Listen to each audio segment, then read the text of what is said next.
Bismillahirrahmanirrahim. Assalamualaikum warahmatullahi wabarakatuh. Seorang bunda sore itu menemani dua orang putranya mengulang hafalan Al-Quran. Si sulung bersemangat karena ia menguasai semua surat yang dihafal. Tidak lebih dari 15 menit ia berhasil mengulang hafalan semua surat yang diminta oleh bunda. Kini giliran putra kedua yang bernama Hamdan berusia 6 tahun. Saat maju ke hadapan bunda, Hamdan terlihat ragu. Sepertinya ia lebih suka main daripada harus mengulang hafalan Al-Quran yang membosankan bagi Hamdan.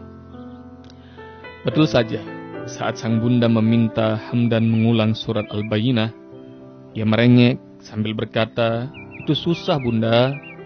Namun sang bunda berkeras meminta Hamdan membacanya.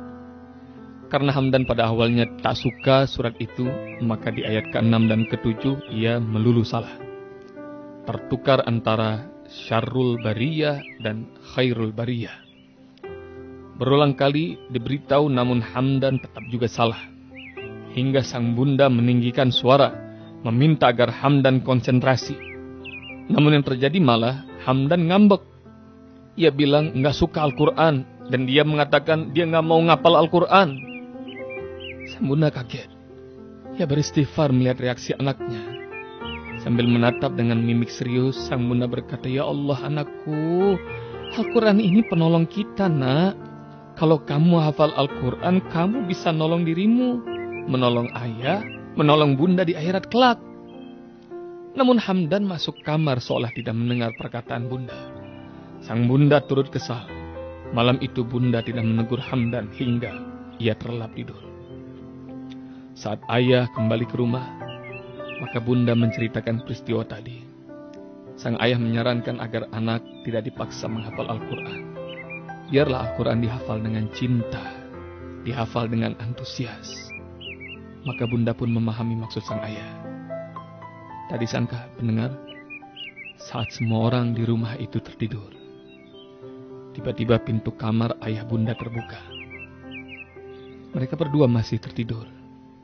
Namun sang bunda terjaga saat bahunya digerakkan oleh seseorang.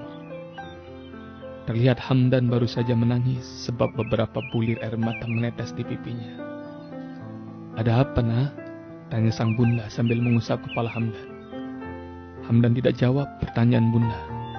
Ia malah merangkul bunda dengan pelukan erat. "Kamu mimpi buruk ya?" tanya bunda sekali lagi. Hamdan masih memeluk bunda, bahkan ia menangis dengan suara yang terdengar oleh telinga bunda dan ayah. Berkali-kali ditanya, akhirnya Hamdan berkata, "Tadi aku mimpi Hamdan dimasukkan ke dalam neraka.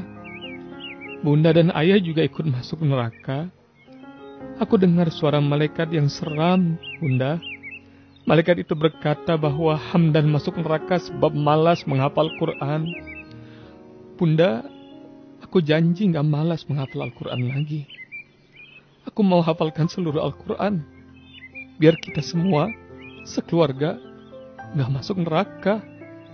Aku takut bunda." Mengertilah sang bunda.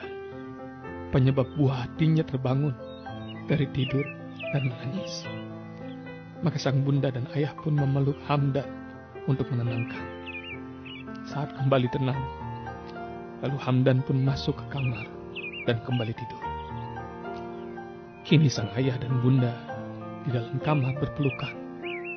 Mereka berdua bersyukur pada Allah Subhanahu wa Ta'ala, sebab sudah diberikan secercah cahaya Al-Quran di rumah mereka. Kini semua anggota keluarga di rumah itu menghafal Al-Quran. Suasana rumah menjadi indah sebab Allah titipkan Al-Quran di hati dan pikiran mereka. Rasulullah Sallallahu Alaihi Wasallam diriwayatkan oleh Ibnu Abbas, beliau pernah bersabda, "Innalladzi laisa fi jawfihi syai'un minal Qur'an kal baitil kharb." Seorang yang tidak ada Al-Quran dalam dirinya, maka seperti rumah usang tua yang rusak. Hadis diriwayatkan oleh Imam Tirmizi.